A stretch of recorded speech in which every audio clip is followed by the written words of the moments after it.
But honestly, they call the place the house of the Lord, this temple. It is. They literally mean that. It's a family home. The temple is a family home. Yeah, interesting. And this is their eschatology. It fits so well within their eschatology. Because if everything is about the family and the thing you worship is the family and the most holy place is like a grand living room or lounge, Yeah. then it's very clear that the thing that you worship is family. So I can see why you say it's just there's no transcendence. There's It's nothing's all lifting immanence. you up. All the art about Jesus is, I know it sounds mean, it was incredibly tacky. The art wasn't pulling me into something beyond the immanent. So you're saying it's very flat? It's flat. Wow. It was incredibly flat. I don't know. It didn't resonate at any level with me. And someone listening to this could be like, well, it's because you're a Christian, a part of a different tradition, and obviously you have different images that resonate with you differently. And I'm like, yeah, sure, for sure. But it goes back to what we talked about a few times, even just right now, Graeme, about what does it mean to be human?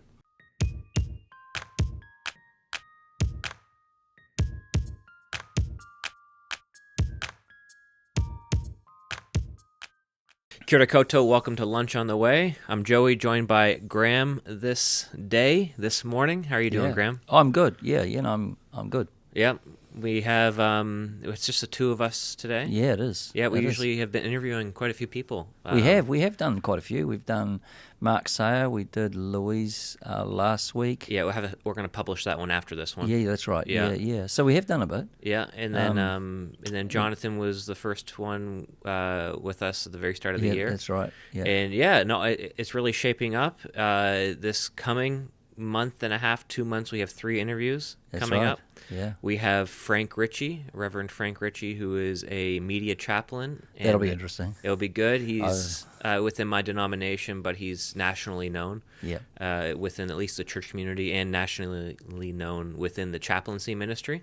Yeah. The guy who during the Christchurch mosque shootings went down immediately, like the next day, to be there for the media people in general, because it was covering anything. It was pretty intense. So he's got an interesting story. He wears a clerical collar 24/7, but he's now he resigned a few I think effectively now-ish from his church in Hamilton. Oh, really? Okay. Yeah, different phase of life he's going into, and he'll probably talk about that. So I'm not sure if he's going to keep wearing the collar every single day or not. Okay.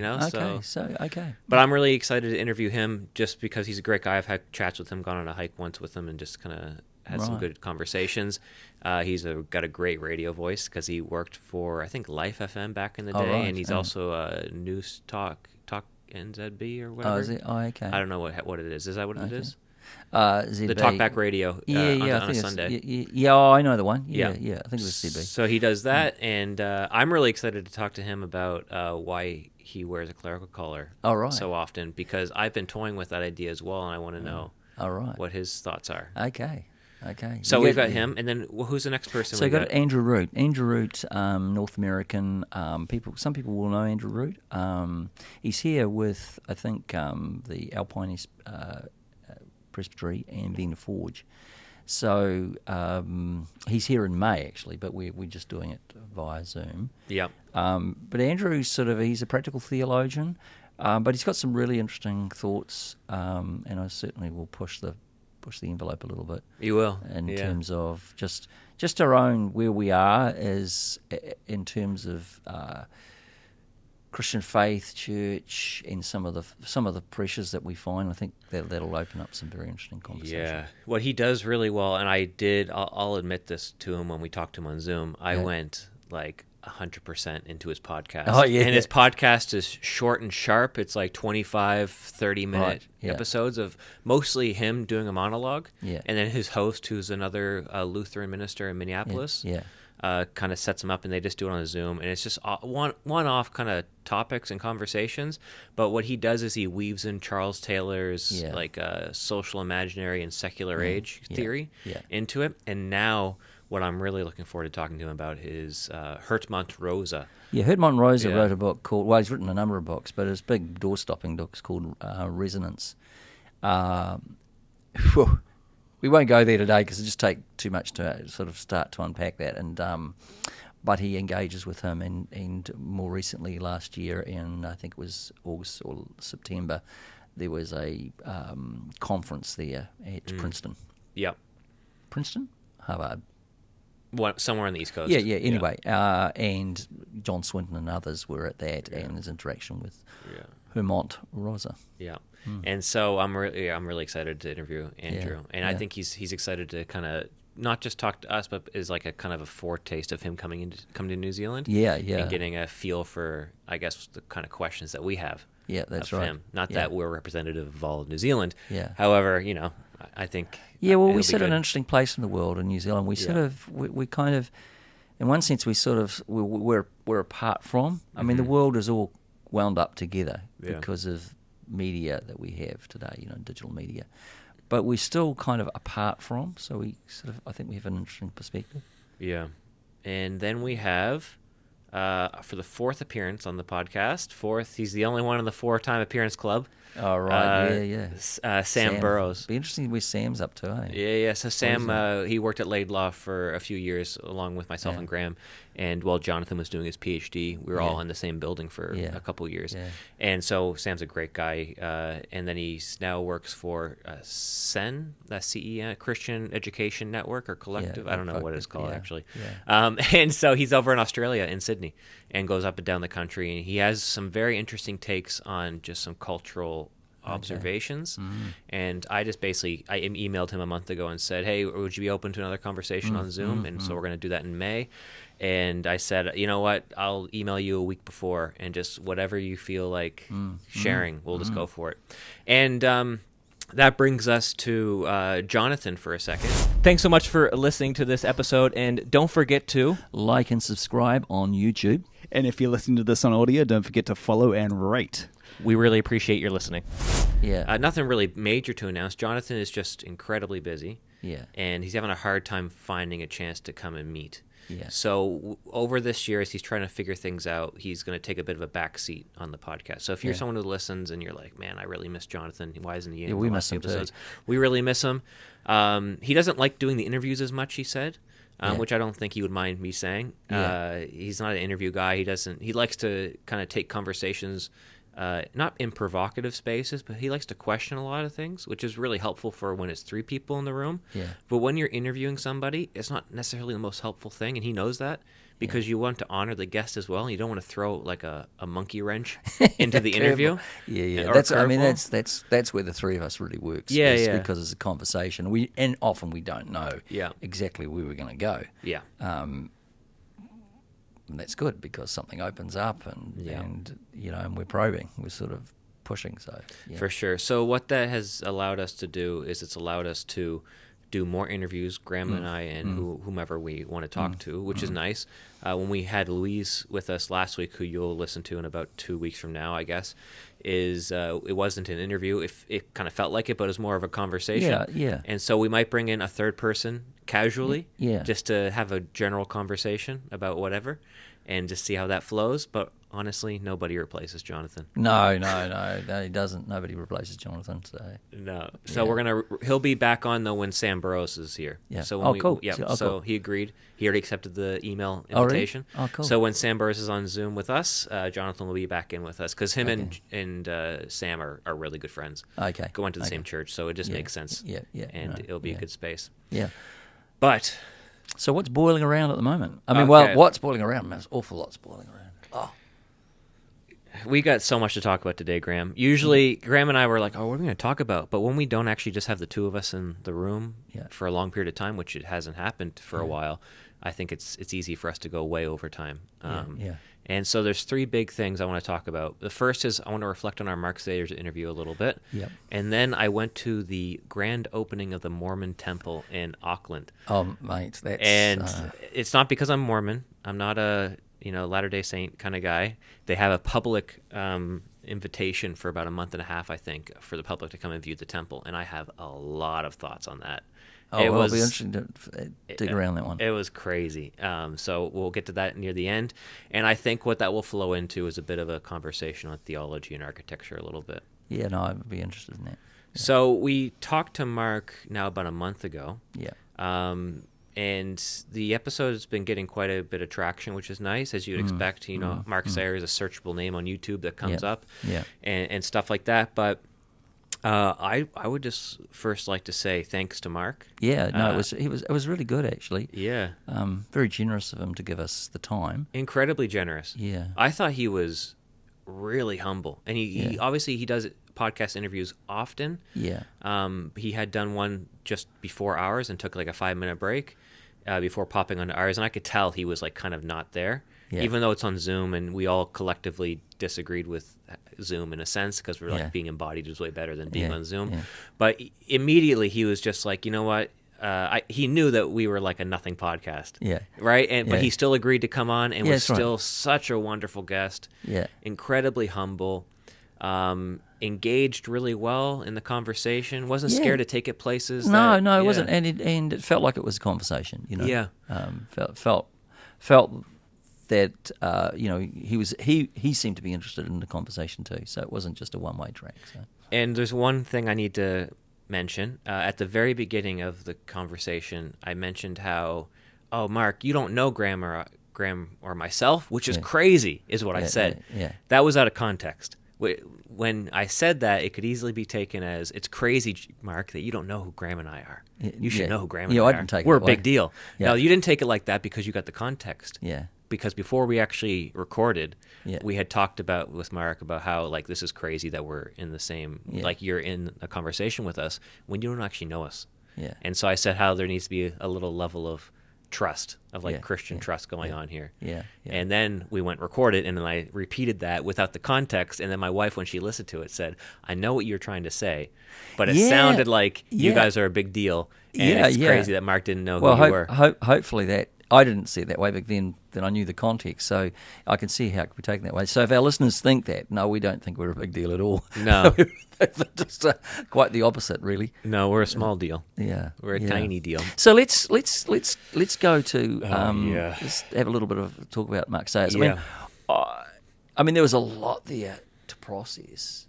I mean, he talked about the world, that there had been a deliberate shift in the world. Yeah. We talked a little bit about that. We talked about the other thing was about preferentialism. Is that the word he used? Structuralism.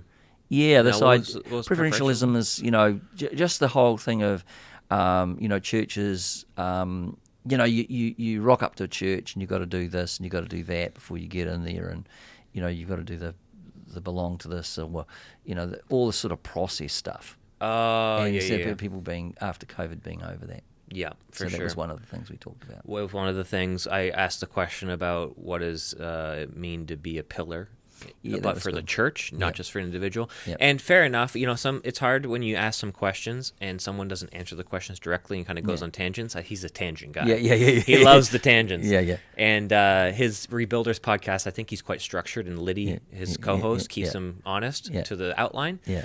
But so I asked him that question, and it wasn't really answered, and I tried to probe a little bit more, and I was like, well, it's actually really risky and dangerous, I think, for a church to be a pillar in society. Yeah. But not a pillar in like some ARC conference, which is Alliance of Responsible Citizens conference, which is some like Western rebuilding Renaissance type what's the humanism type conference. It's not that. But I think he didn't really answer that question. What does it mean for a church to be a pillar? Yeah. But what we ended up talking a lot about was how crazy the world is. I know right now. And I think that's the thing that's kind of overwhelming us in our heads at the moment, isn't it? Just you look at, and we talked about that. We look every day, literally. Yeah. There's something else going, and you're just like this. Yeah, you're just being hit. You're just shocked. Hit. It's overwhelming. It's almost like it is. I had Mark Kewen, who we've interviewed a while ago now, 2 years ago, and he works at Laidlaw, and he sent an email over the weekend of copy and pasted someone's Facebook post, which was very long and basically is almost, I think it was a Canadian posting to their American friends saying this is why Canada is so upset with the U.S. If you're living under a rock right now, basically the Trump administration has obviously put on some tariffs, and then Canada's retaliated with equivalent, and I would say worse tariffs than the U.S. is putting on us, and so they're in a tariff trade war right now. And while this is happening, Trump is jokingly, initially, and now not so jokingly, I think, saying that Canada should be a 51st state. Yes. He's a bit of a troll in that way, where he likes to say things provocatively. Marco Rubio has come out with the same thing, supporting it. Well, this is what's crazy. It's just like Trump says something, whether it's like actually the sky's falling. Yeah. And it's like, well, it's not falling, but everyone in his administration is like, well, actually, if you look close enough, you can actually see it's falling. Yeah. Actually, I'm starting to believe it's falling too. Yeah. So the narrative becomes so loud, so strong. And what makes it even worse is this has really galvanized Canadians, and I'm a Canadian living in New Zealand, and I'm getting this impression as well just by talking to people. Yeah. Is Canadians are ticked off. Yeah, they really are beyond angry. And what Trump has done is he's unified the country from thinking globally, which Canada has always been a globally conscious country, to now thinking isolationist. And to thinking about how we can improve trade between the provinces, which there's also trade tariffs between provinces. Oh, really? Yeah, because they want certain provinces want to protect industry from other provinces, but now they're getting rid of all that almost to then support, so we can be almost internally reliant on each other, which is very different. Like a year ago, that would have been like heretical within Canadian consciousness and even governmental policy. And so there's that going on. Canadians are upset. And then what doesn't help is how the Liberal Party with Trudeau they've gone up in the polls. Was tanking in the polls. And anyone who's a politician knows that if you want to improve in the polls, you need a common enemy. And who's the common enemy right now? US. It's the U.S. So regardless of how much you didn't like Trudeau or the Liberal Party, they have a new leader now, Mark Carney, who just came in after the Liberal Party has done their elections, their internal elections, and there will probably be a federal election very soon, other than the next 3 months, or at least in October, somewhere between now and then. And so the whole country, the polls have shifted, and I think the Liberal Party, which is a horrible thing that they're doing, is they're leaning into it. They're leaning into the rhetoric and to the negativity and to what Trump's saying and being like, this is an existential crisis for Canada. Under no circumstances is the U.S. ever going to take Canada.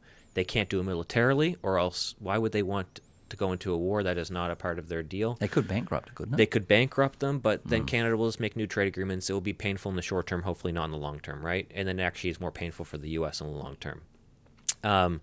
But what the worst thing that's happening is Mark Carney, and following this Trudeau's rhetoric, is basically saying that the U.S. wants to annex and invade Canada. Like, it's, yes, Trump's saying that, but no one really, like, we hear it, but we know it's not going to happen. No.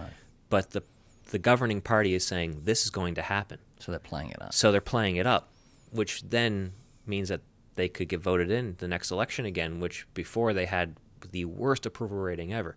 So what this is telling me is this is like what's happening between Canada and the U.S. is like a microcosm of kind of what's happening globally a little bit, where everyone's basically saying we can't trust external voices, we can't trust external partnerships anymore, we can't trust what the U.S. is doing anymore. We need to be inwardly focused.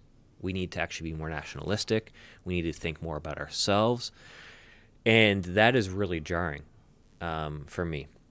What I noticed, actually, no, before I go to what I noticed, any thoughts on that? Oh, well, yeah, I mean, it's a very interesting thought, isn't it? Because we've got, the reaction, the US, pre-Roosevelt, really, the isolationism. But the reaction is an isolationism to Canada. That's what you were saying. Yeah.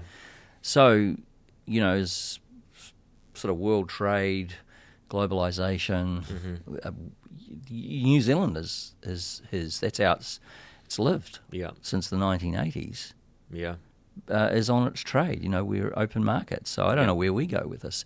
So, as I think about this, and I haven't really thought really deeply about this, but I do wonder about this notion, and Mark picked this up, about localism. What does that actually mean?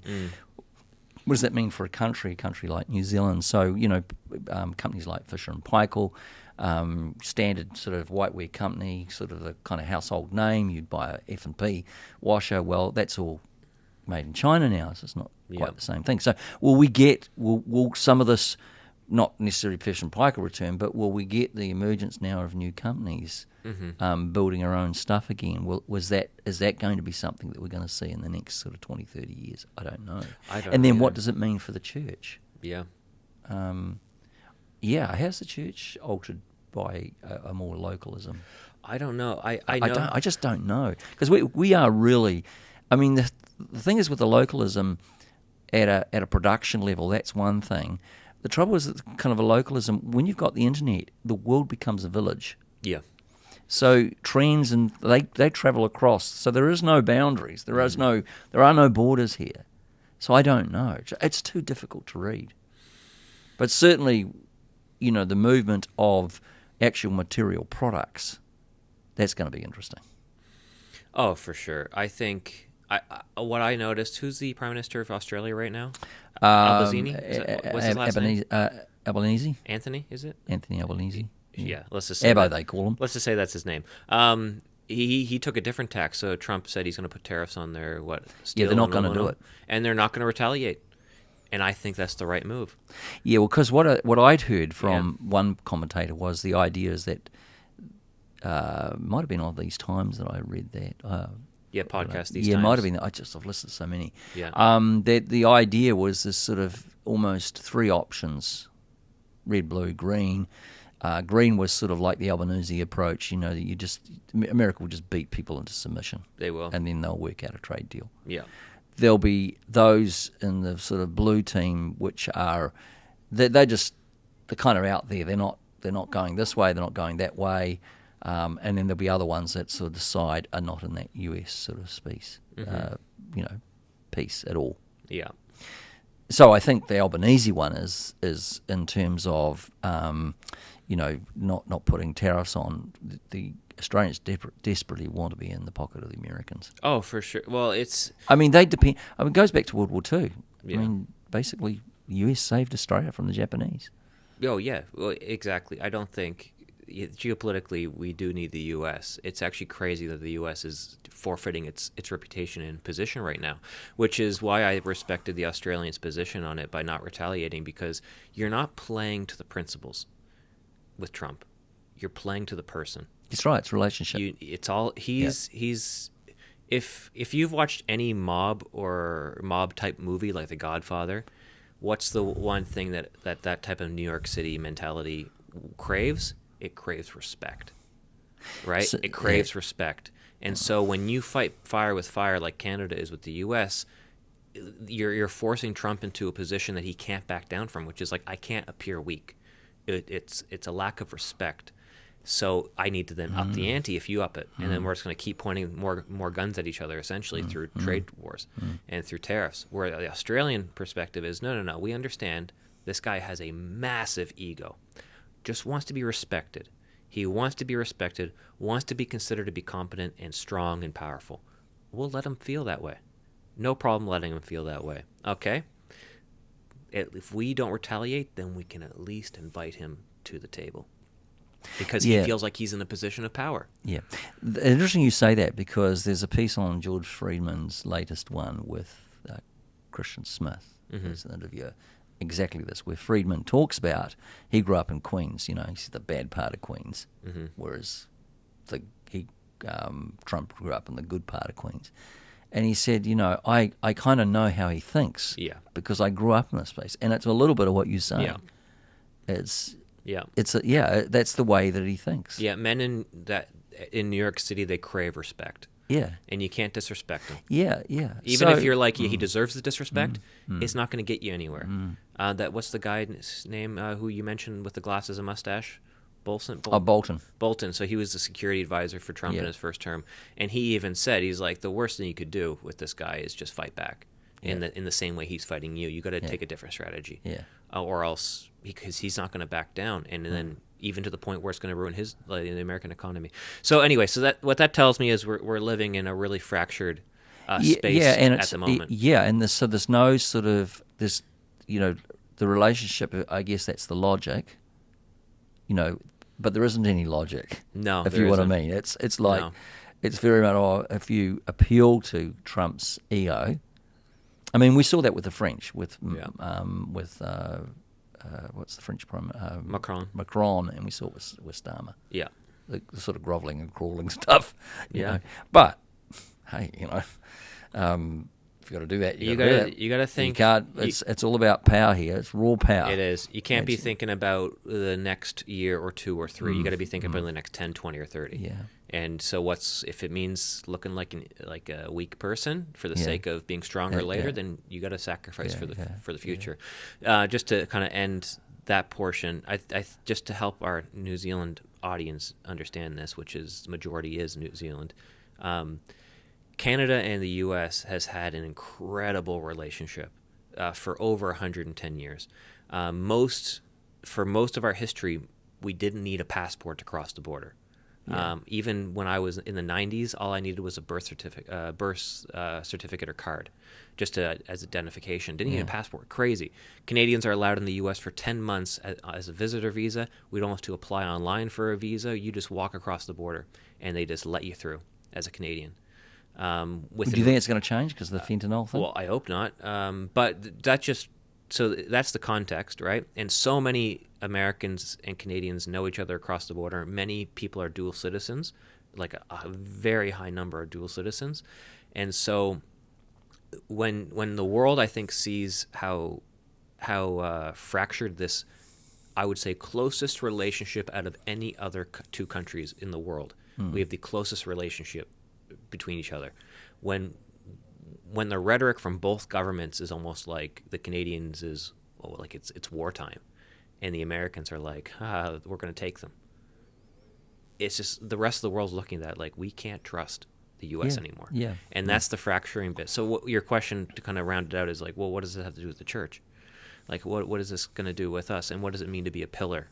Because I really like that metaphor that Mark uses. Like we need to. I like it for another reasons too. There's an architectural element to that. That I quite like. Supporting, creating spaces. I think even more so than the last 3 years after COVID, I think we're going to get into a period of time where people are going to be like more than just interested in Christianity, more than just interested in God. I think they're going to come to the front door of your church, even in New Zealand, even in Auckland. I think people are going to be more open to spiritual conversations the more their world kind of caves in externally inward. Yeah, certainly not stable.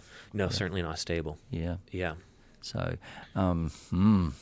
yeah. Yeah. So that's my thought. But other than that, I think this whole technocracy stuff that Mark was talking about was interesting about how technology is going to be so much more a part of our lives. And I was listening to Jonathan Pajot talk about how he's never going to get Neuralink in his brain ever. It doesn't matter how old he is, never going to happen. And what he mentioned was super insightful. He said this idea of us becoming like symbiotic with technology is not a replacement for wisdom, because he said people always get confused that knowledge is not wisdom. No, it's not. And processing power is not wisdom. No. And so knowledge is not what it means to be human. In a sense, wisdom is what it means to be human. Anyway, do you have any thoughts on technology? Yeah. Oh, there's so much there. Yeah, I mean, you've got the sort of Musk sort of idea of putting things in our brain and connecting the brain to some piece of kit to enhance that. But, I mean, it's interesting about a couple of things here. One is the question that I think presses us, and I think it's really, we've talked about identity being the issue of the age. I think the question really, as I've in my own research and in media and that sort of thing, and the question that keeps coming back to me is, what does it mean to be human? Yeah. And I think that's the big question. Yeah. And maybe it's a question for the church. We've talked about that. We've talked about this when we were down in Tauranga doing that thing there. But it's a really important question. Yeah. And I think for Christians, we have to ask that question. And with technology, that's the question that's being asked. Yeah. So what does it mean to be human? That's one thing. The wisdom thing, as I've thought about wisdom, these are just my own musings. But wisdom is not static. it's dynamic, and wisdom is that space between us. Mm-hmm. Because what's appropriate here in one context is not appropriate in another context. So what's wise? It's people in dialogue together determining what the right piece of thing to do in this space is. So it's dynamic. Yeah. And I think kind of in the world that we've lived with, sort of a very, very sort of reductionist world, we look for universals, and what we increasingly find is in the world that we live in, the universals don't work. Yeah. Apply that to church, we have, if you just do this and this, your church will grow. And yes, there's a point where that's kind of been true, but it's not really, hasn't really worked. It's not true anymore. No. So I think wisdom is very much about kind of a relational play in there. And, if we take that in terms of the Christian element, it's like there's you and I, but there's a spirit between us in Scripture and all of that. And we're trying to figure that out, and we're in conversation with each other, listening to each other, but also in the midst of that, there's kind of a listening to God. Yeah. And I think that's what made this podcast one of the really interesting things, is that we discovered that actually wisdom lay in the conversation that emerged. Yeah. And we would ask the question, I never really saw it that way. Yeah. And something would emerge out of that. Yeah. Yeah. Which is, I don't know what you think to that. No, yeah, which is it's true. It's the more the localism piece. Yeah.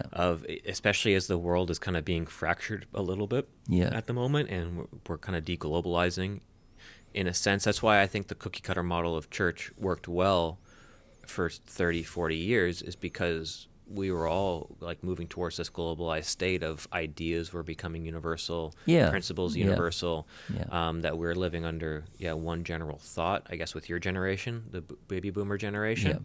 And then now we're getting into a much more complex world, where I think I had the thought during COVID that I can't listen to North American podcasts anymore, because with COVID especially, my experience with this in church is so different to North American experience, vastly different. Within the first, I think, 7-8 weeks, it was like, oh, what they're talking about has nothing to do with me. And so I think that might be more true over the next 10 years. It's just like we're gonna find less things in common with people when it comes to contextualizing the gospel and contextualizing what it means to be human in this particular place in Aotearoa, New Zealand. Yeah. I mean, it's sort of, in one sense, because I keep thinking the local thing, but I keep thinking of media and the way that we're connecting. We're feeding off a lot of media we're getting. We are. Yeah. What are we talking about right now? It's because of stuff that's happening. That's in North America. Right. So in one sense, there's a globalized sort of the villages playing here, globalized village, but there's all the material part of our world is local. Yeah. So we have to buy stuff to live. Yeah.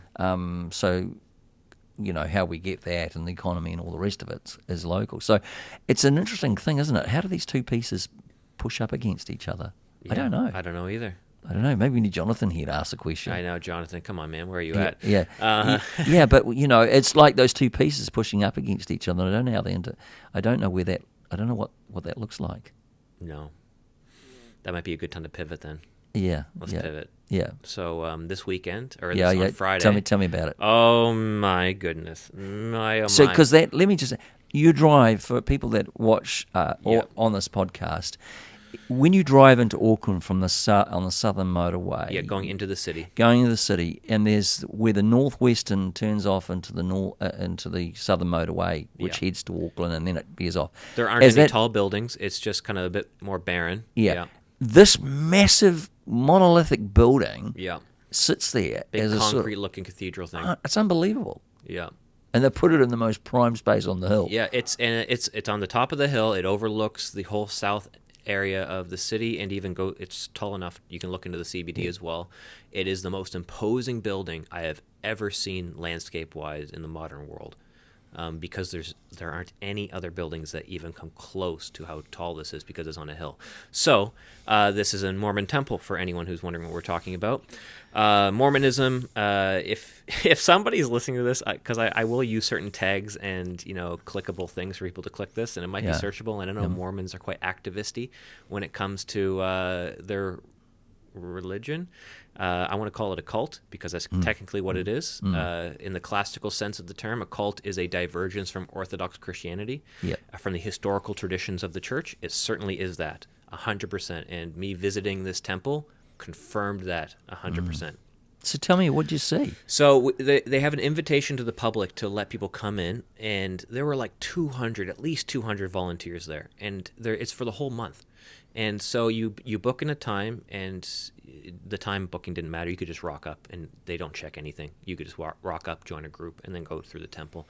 And so it was myself, one of our friends, Christy, my wife, and then I brought my 2-year-old with us as well because she was just with us on the Friday. And we went over lunchtime. And they have next to this massive temple Mormon church, and the church was there before the temple was, but they obviously own the whole property, and they built the temple on once they got the funds. So we went into the church building, which was incredibly uninspiring. I'm going to be critical. So what? So I'm sorry if it sounds too critical. So what? Just describe the architecture for me. You walk into the building, and it didn't look too dissimilar than like any other non-denominational evangelical church building when it came to the office spaces and the hallways and things like that. But then you walk into the sanctuary and where people are worshiping, and there's really, it's just, I don't know how to describe it other than it's just plain. It's just plain, and so there weren't any images beyond just 2 portraits of Jesus, but they can obviously be moved. They're not fixed. They're just on like easels, and the stage area wasn't as much of a stage as much as it was. There's like stairs on both sides, and the stage maybe went up like 2 feet from the ground level, and there were other chairs and things to sit on. So I imagine some of the more important elder type people would sit there during the worship service. There's a piano, and that's it. So like really low key kind of setup, but it was just like, all right, this is a room that is obviously for people to meet in, right? I get that. And we waited there for a long time, like 30 minutes, for then a tour person to come by and pick our group in our section and then take us. And so we walk from there, and Audrey's doing such a great job because she's tired. Nap time's coming, and she's doing really well. And so we walk into this room in the church. We're not even in the temple yet, right? We're in the church. And we all sit in this room, and they have probably 4 rooms, and we are in one of them, and they show a video to obviously explain the Mormon church. And you can find videos like this on YouTube. This maybe not this exact video because it's about 10 minutes long, and it talked about the importance of the temple, why it matters, and then there were little testimonies of people saying like what the temple means to them and all that kind of stuff. And initially it was like, this is who didn't really explain who Jesus was, considering that they call themselves the Church of Jesus Christ of Latter-day Saints. But what rang abundantly clear was how much the family was the thing that was the focus of the religion of the cult. It is all about family from beginning to end, and Jesus is seen as like this example of what we want to emulate so that we can have an eternal family together.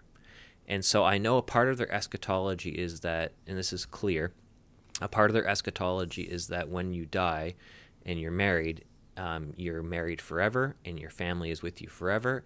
And so you have your own planet or your own like universe or civilization or whatever, and you have spirit children.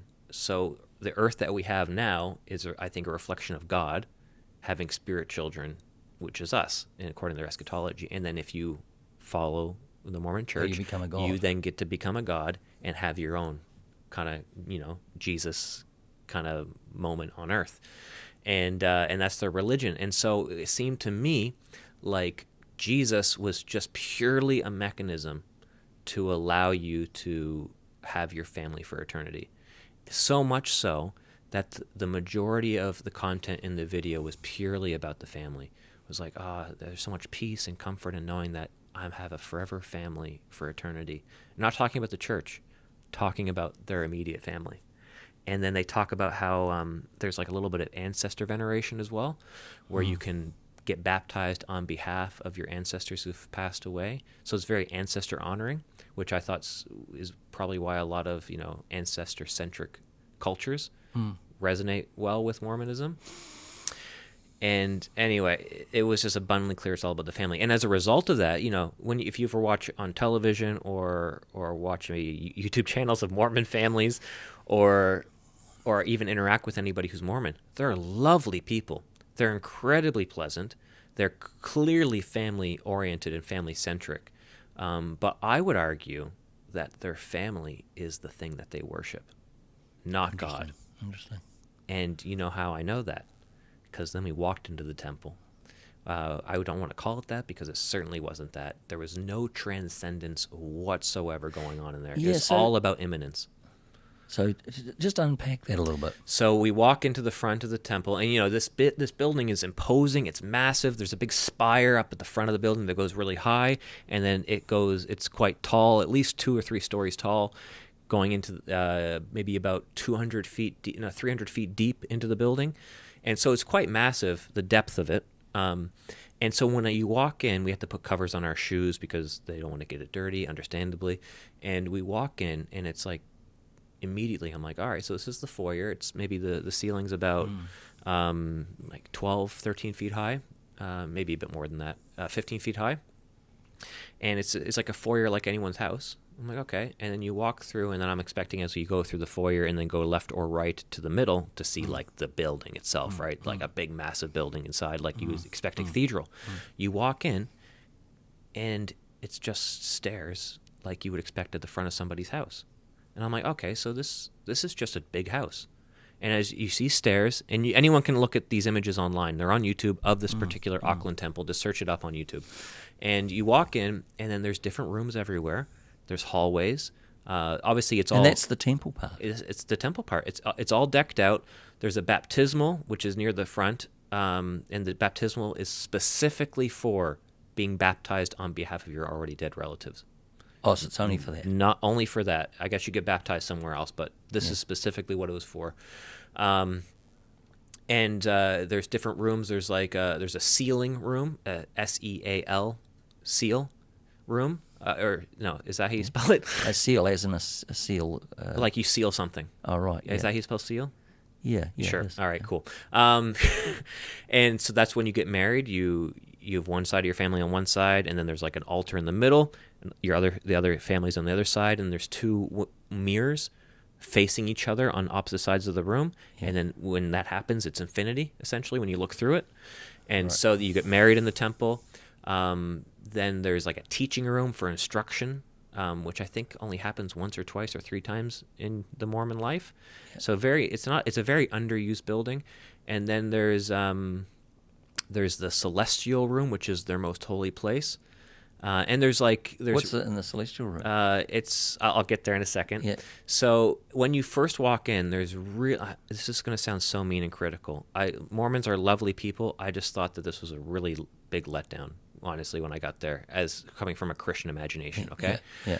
And so they have pictures of Jesus literally everywhere initially when you walk into the temple, and as you get closer and closer to what they consider their like most holy and sacred space, the celestial room, you don't see any Jesus anywhere, nothing.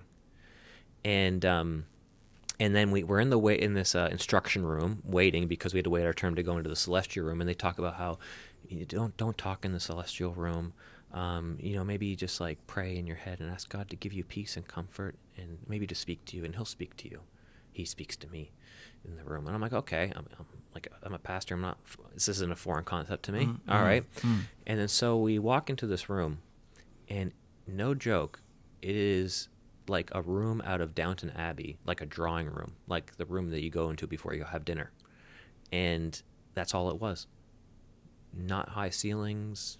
It looked like, if anyone here has watched Gilmore Girls, and Richard and his wife, Richard and Emily Gilmore's house, it's like that American style of architecture inside from like the 1930s and 40s, or maybe earlier, 20s, 30s, and 40s, where it's just a bit grander, a bit more darker wood. Everything's kind of gilded a little bit, gold in places. The furniture and the couches, the upholstery is really lovely and wonderful. But honestly, they call the place the house of the Lord, this temple. It is. They literally mean that. It's a family home. The temple is a family home. Yeah, interesting. And this is their eschatology. It fits so well within their eschatology. Because if everything is about the family, and the thing you worship is the family, and the most holy place is like a grand living room or lounge, Yeah. then it's very clear that the thing that you worship is family. So I can see why you say it's just there's no transcendence. There's nothing's lifting you up. All the art about Jesus is, I know it sounds mean, it was incredibly tacky. The art wasn't pulling me into something beyond the imminent. So you're saying it's very flat? It's flat. Wow. It was incredibly flat. I don't know. It didn't resonate at any level with me. And someone listening to this could be like, well, it's because you're a Christian, a part of a different tradition, and obviously you have different images that resonate with you differently. And I'm like, yeah, sure, for sure. But it goes back to what we talked about a few times, even just right now, Graeme, about what does it mean to be human? You need materiality, for sure. You need freedom, for sure. What was the third one before transcendence? Materiality. So we need sort of relationship. Relationship. So they got that one. They got three of them. Materiality. And then sort of idea of transcendence, beauty. Yes, and the transcendence was completely void. Yeah. There's nothing a part of the church building and the temple itself that draws you to a space beyond the immediate. Right. It's completely void of so that. So beauty is really flat. The beauty wasn't there. There was no beauty. So there's no sense in which beyond the mystery. Yeah. And it's just, so the celestial room has like a what do you call it? A sun glass. Yeah. A sunroom. Yeah. A little bit from the top. But it was honestly just a really decked out American style living room. And there was nothing sacred about it. And what I thought was really disturbing was how the closer in you got to their most holy place, the less Jesus you saw. And the more just everyday family stuff you saw. And I'm glad I went. Yeah. And it does, you know what? The building, it reflects 100% their theology. It's just very flat. So where did the money come from? American? I imagine a lot of the U.S. They've got about 220 congregations in New Zealand, which is quite a few. They've got a temple in Hamilton. Yes, yeah. They're going to build one in Wellington, or close to Wellington, and so this is their second one. The third one's coming soon. They got plans to do it. So I imagine the U.S. is funding a good portion of this, and all the missionaries. So if someone doesn't understand the Mormon Church at all, when you turn 18 or 19, you go on a Mormon mission for 2 years, and so you go to a foreign country or to somewhere else outside of your local area. And so most of the missionaries are obviously these young adults who are all American. And because I imagine the Americans have the money to go places to send their kids somewhere, anyway, any thoughts on that? Well, yeah, I mean, I have met Mormons, come to the door, and I haven't seen any for a number of years. Yeah. I think my last one was really confusing because he was a really nice guy, and then when you talk about the Spirit, I couldn't quite figure it out how they saw that. I find what you just said really fascinating. That sort of it's just flat and no transcendence. Yeah, the artwork was everywhere initially, and it didn't transport you somewhere. Like when you would look at Renaissance or medieval artwork. Well, a temple, like you go to even just a basic, like I thought the Trinity Cathedral in town was so much more beautiful than this. And there were less rooms, obviously, in that, but it's so much more beautiful because the center isn't imminent. The center isn't imminence. The center of a tabernacle, or sorry, not a tabernacle, of a cathedral, is Christ. It's so plain. The deeper you go in, the more Christ is prevalent. I mean, if you're thinking about the tabernacle, the Old Testament, that's against the culture. I mean, you may have probably a bit better because you're biblical. appreciation, because that's your discipline more than mine. But so this tabernacle it's empty, other than tablets. Mm-hmm. But the manifestation of who God is not, and it's imageless. Yeah. So it's transcendent, whereas the temples of the ancient world would have the images of gods. Yeah. So it's, that's kind of interesting too, isn't it? That you've got here this sort of, the no transcendence is that it's actually, as you say, the living room. It's as much as you get. Mm-hmm. It's sort of the embodiment of what they're worshipping, which is the family. Yeah. Which is really like, really? Which I'm sure if I talked to somebody who was, an intelligent Mormon, they would probably 100% disagree with my take. But I'll tell you what, the architecture doesn't lie. No. The architecture doesn't lie. It doesn't matter what you think your stated beliefs are. What is around you? What are you creating? What are you making? That's your belief. What are you doing in the world? That's your belief. We were hanging out with friends last night, and we looked at some web searching about, what do Mormons believe about, singleness? Or what if you can't have a family? And supposedly if you don't get married or you don't have a family, that if you're, a good enough Mormon, so works-based righteousness as well, if you're a good enough Mormon, then God might gift you a celestial spouse to then go have your own planet and to then populate with spirit children. Oh, right. So it's still all about the family, which, actual Orthodox Christianity has a wonderful place for people who are single and a wonderful place for people who don't have children. Yeah. Why? Because our two most prominent figures weren't married and didn't have children. Yeah. Jesus himself and Paul the Apostle. Yeah. And so, like, our whole New Testament is written essentially by people who didn't have kids and weren't married. And so I'm like, how does this fit in with your... What's the attraction here? Because it tends to attract Pacifica, doesn't it? I think cultures that are deeply family oriented resonate really well with this. Yeah, because if you think about Auckland, South Auckland, that's Pacifica. If you think about Porirua, that's where they're probably going to put the next temple. That's Pacifica as well. Yeah, I think it's Hamilton. Yeah, Māori. Yeah, Māori.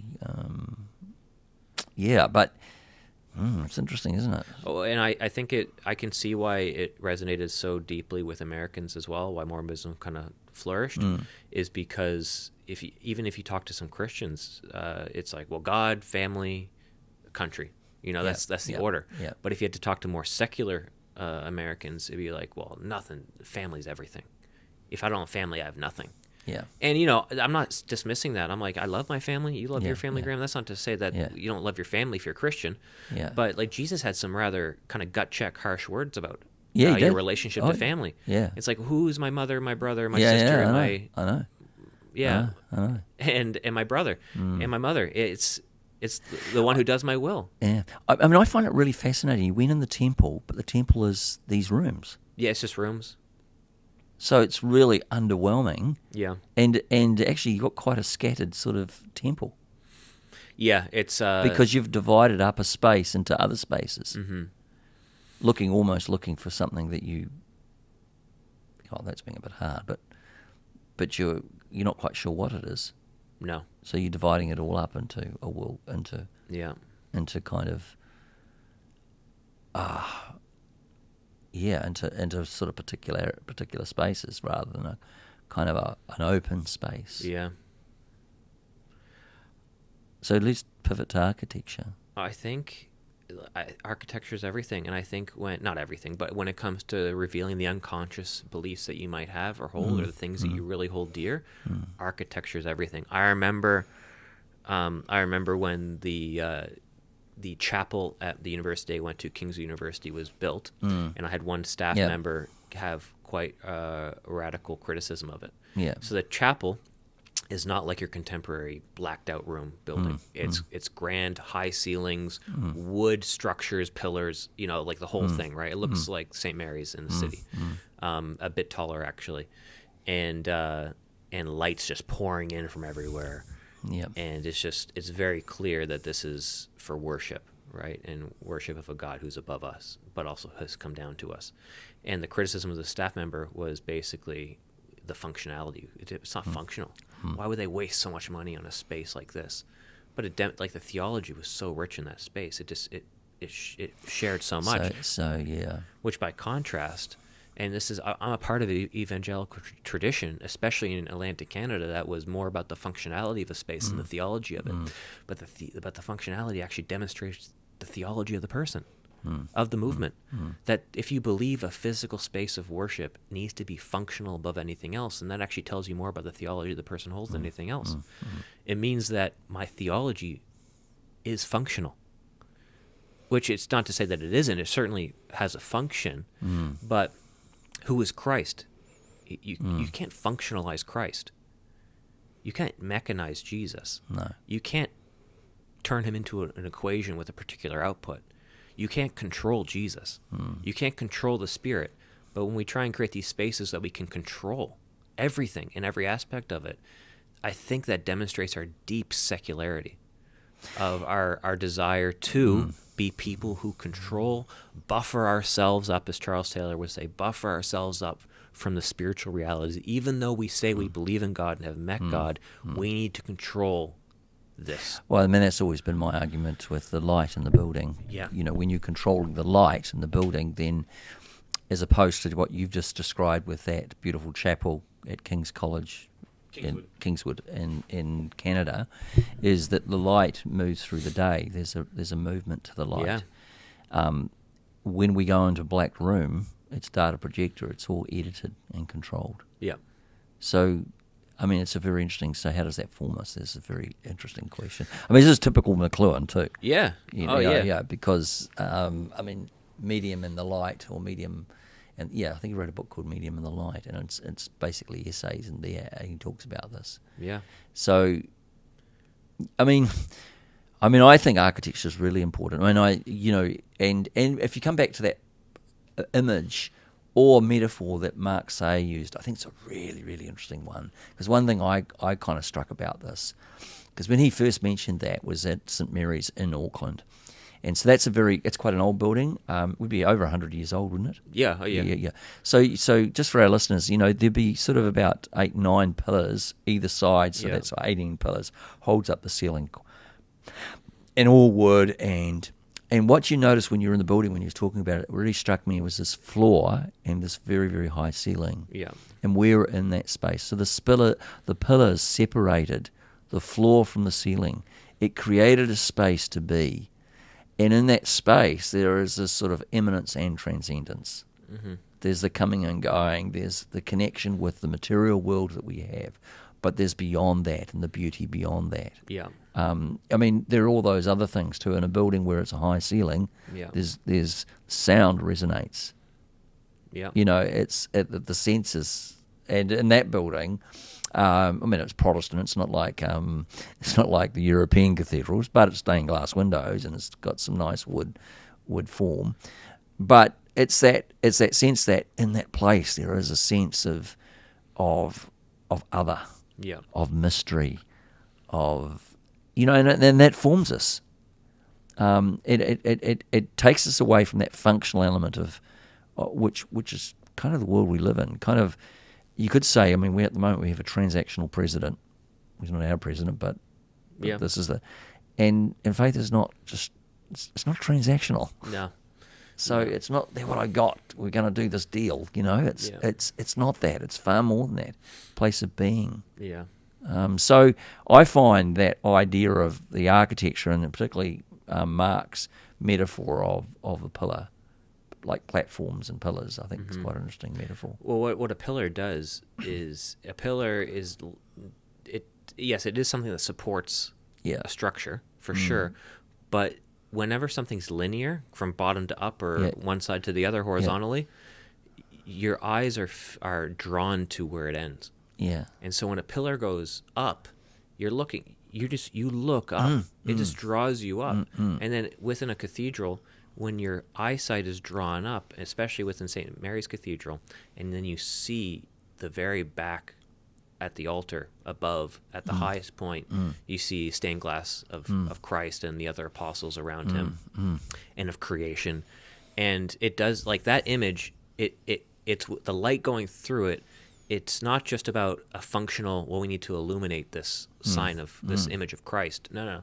I think what the light does is it points you to, you see the image, but then you almost like see through the image. Yeah, that's right. And the image draws you out into the world, because it's almost like the context of the world illuminates who Christ is. Yeah, absolutely, yeah. And that changes. Mm-hmm. And if the light doesn't turn up at the beginning of another day, we're in trouble. Yes. So we're reminded we're actually dependent. Yeah. And time moves, so it's not, time in a digital space is timeless. Yeah. There is no time. Yeah. There is no time, because it can repeat. It's infinite. So it collapses time. It blurs time and space. Whereas that notion of the building, I mean, which raises interesting questions. It kind of got me thinking when I was thinking about this stuff, is that churches don't have money to build beautiful buildings. We don't have money to be building beautiful buildings. Particularly now. So, but it's interesting with young people, or younger ones than us, millennials. Well, Gen Z for me. Yeah. Well, want to get married in these. When my kids got married, they didn't want to get married in an old duddy church. They want to get married in a traditional church. Yeah. Why? Because it's beautiful. Yeah. Yeah. It's like, that's not good enough reason. There's something more than just, yeah. This flat sort of stage and yeah. a few instruments on there. Wanted to have something that was took them beyond there, connected back, ancient future sort of stuff. So interesting, eh?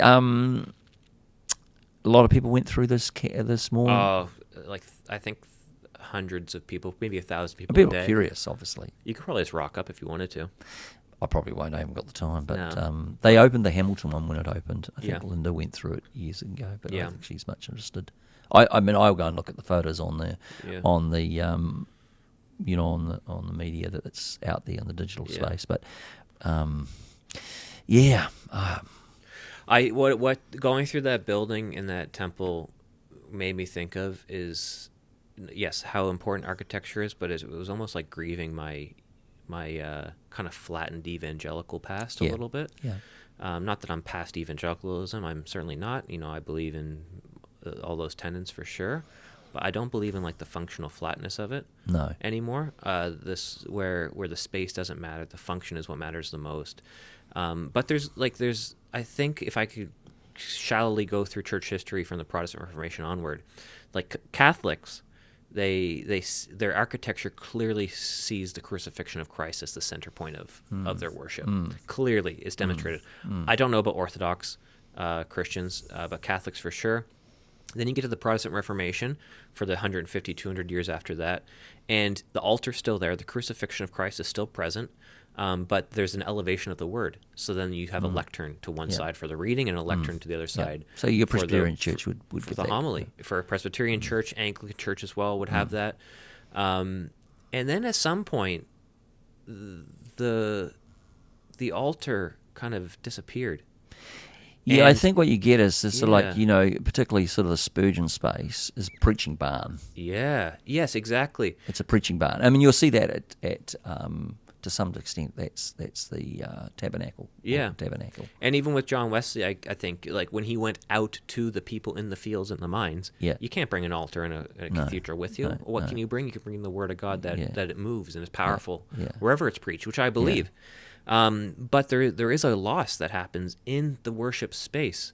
It is, I'm having this thought more and more, and this is where I would agree with more older traditions of the church, is why isn't the church open in the day and in the week for people just to come and pray as a place of worship?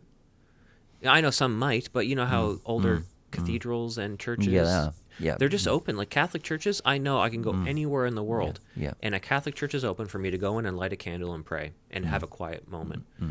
And like I know our community in our area doesn't know that that's an option. Because is it at any particular space? Yeah, because it's just any other space. Yeah, it's just any other space. And it raises all sorts of things for how we worship and what we have in our worship spaces. I mean, I wonder whether, in the Protestant thing, we move to much more subjective orientation. And with Pentecostals, it's the stage. Yeah. It's the performance. Well, it's the imminence. The imminence is so highlighted. Yeah. And it's interesting you make it, John Wesley goes out and he preaches, as Whitefield does. And that's great, Yeah. But it actually is a turn towards the more imminent, isn't it? 100%. And which is a part of the Enlightenment. Yeah. So it's not just like nothing's happening in isolation. It's all a part of what's historical trends that are happening. Yeah, a pull towards the imminent. And that really started with the Reformation of Luther reflecting inwardly and making faith more of a personal thing than a collective thing, which it always has been a collective thing. Yeah. And we're just living in this world of hyper-individualism and an age of authenticity, which is that we're bearing the full fruits of the Enlightenment and the full fruits of the Protestant Reformation at this moment in time. I was just sort of thinking way out here, and I probably need to put a bit more connection to this, but this deep longing for transcendence, if it's not found within the Christian narrative, is there a danger that transcendence looks towards the occult? Oh, 100%. Yeah. As and this is the technological space. Yeah. It opens itself up. Yeah. To the kind of techno-transcendence. Never heard of that before, but no, that's a good term. You can write an article on that one. Techno-transcendence. Yeah. That we're looking for transcendence through, which then opens up into this space that is, it's a bit scary, isn't it? Well, I think the buffered self of what Charles Taylor talked about, how we can buffer ourselves up and kind of like guard ourselves up against spiritual realities, where in the past people thought that they poured through themselves, these spiritual realities, whether they're positive or negative, evil or good, benevolent and malevolent. And so you needed holy water, you needed icons, you needed priests, you needed the whole system to ward off evil spirits. Now that we don't have that, I think that's an unnatural position for humans to be in.